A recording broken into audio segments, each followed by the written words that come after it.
Hello, Clint here at Crimson Landscape, here to talk about your landscape and outdoor living patio design. All right, so this is a mid-century modern design meets a little bit of modern. The design is going to be aesthetically pleasing as well as functional. I like to add a bit of function to my designs. So you'll see you have a large outdoor space for a dining and sitting area, plus I added a lounge area for a fire pit area. Okay, as you walk out the door, not a lot of space here, so we couldn't really fit chairs and tables in here. This space near the house, I did not want to put plants here just so the dog didn't immediately run out into this space and do its business or tear up the plants. So I did a simple pot that's a fountain, or there's a bowl we can do. It's BOWL, bowl, with water shooting out of it. There's a couple of I think there's a couple options on my website, as well as I can send you some options of how that looks. This option here with the vase or a ceramic pot is going to be a smidge cheaper. If you go with the big giant concrete bowl, that's going to be probably more aesthetically pleasing, but it's going to be shorter. I think those bowls are 12 or 16 inches tall. I can't recall off the top of my head. Alrighty, so let me turn towards the yard. Alright, so as you can see the yard, the way I did it was I made this pathway right here for the dog to run. So as the dog exits the door, the dog will immediately follow the concrete down towards the yard. Boulders, plus these chairs as opticals to avoid the puppy from jumping into this landscape bed here. Plus you have the touch of aesthetics as you look out your window and you can see the plants. Then from your house, you look out, you can see, first thing you see is not only a sea of concrete or a sea of turf, you see plants. So that's why this path's here, to try to coach the dog to go in this direction.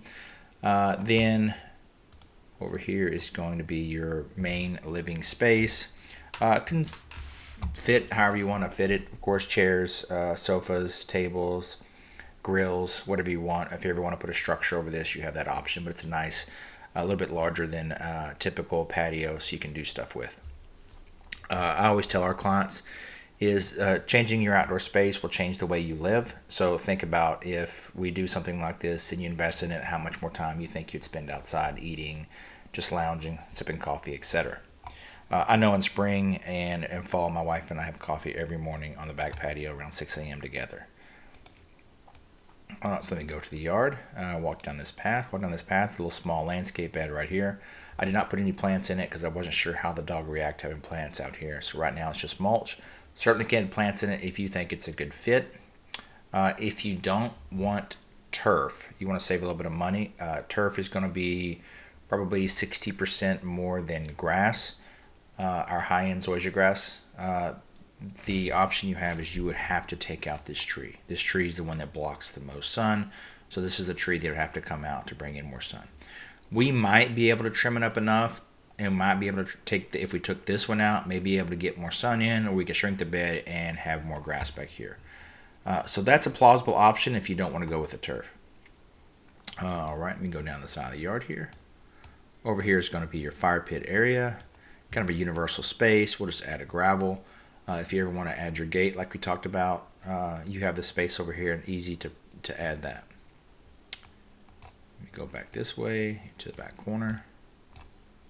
Let you see it from the back corner. All right, so again, it's just turf in the main yard. Incorporated the large boulders just because the boulders are real popular amongst mid-century design options, and the boulders look really good when they're mixed in the turf, so the turf touches the boulders and the landscape bed. We would use a steel edge, a natural steel edge, as our main border. That steel edge will patina a natural rust color, so you really don't see it. It'd be kind of a mulch color. Finish, if you want to save a little money, we could do broom finish, or we could do the rock salt finish, would cost a smidge more. All right, we walk back this way. Then over here, to save a little bit of money, instead of doing turf up to the side gate here, I did just match the river rock. All right, let me go at a high level and let me take out the tree so you can see it at a high level. Just a second. There we go. And lower these trees. There we go. So you can see the backyard space. There we go. Then inside of the house here, I did a simple gravel. The gravel that matches this gravel over here. This gravel and this by the fire pit area. Same type of gravel. Then I did a river rock here around the backyard, which is just a little bit softer. It comes in a couple flavors for you to choose which color you prefer. So you can see we have the nice aesthetic part of it, beautiful flowers, touch of texture, functional space. Then you have the nice big functional space for the dog to play. Again, artificial turf or grass. Grass might be a bridge too far, but we certainly could take a look at it after once spring hits to see how much sun the backyard gets. The unknown at this point is since your trees don't have leaves, we really just can't tell you how much sun the backyard's going to get. Last thing I will talk about is lighting. So lights in the corner over here for security, lights on the trees. Every tree gets a light, as you can see. A couple of lights along the house to illuminate the path as well as for security. A couple lights on the side of the house for security, and a light here behind the sofa just for general illumination, and one here in this corner for general illumination. A couple flavors for lights. Our most popular light is going to be a color changing, it's referred to as an RGBW, which just means color changing. Low voltage LED. You walk up to the light with your remote control, you hit a button, you can dim it, you can turn the light down by 50%, you can change the color of the light, red, white, blue, that kind of thing. If you want super fancy lights and you want to be able to control it from your phone because you're kind of a tech geek, we can do lights which you control by your phone. Another option we have is we can add the speaker system back here as well. So if you want speakers, subwoofer, and landscape speakers, we can do that if you want. Lots and lots of options. Do you want string lights going across your patio? It's easy. As I talked about, mission creep, we can get as fancy as you want to get. You got to tell us where you want to stop spending. Okay, how much does something like this cost?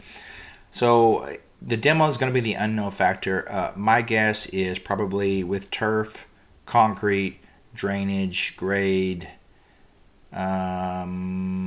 probably land around 28 to 32 is probably my guess.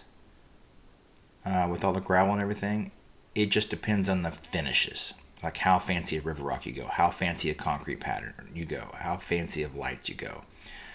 That'll probably be the only thing that moves the needle. But that's probably about right. Without pricing it, that's my guess. All right, so let me stop here. I am going to send this over to you. And if you have any questions, let me know. If you're a first-time guest checking out one of our videos and you want more information, you can go to our website at crimsonlandscape.com.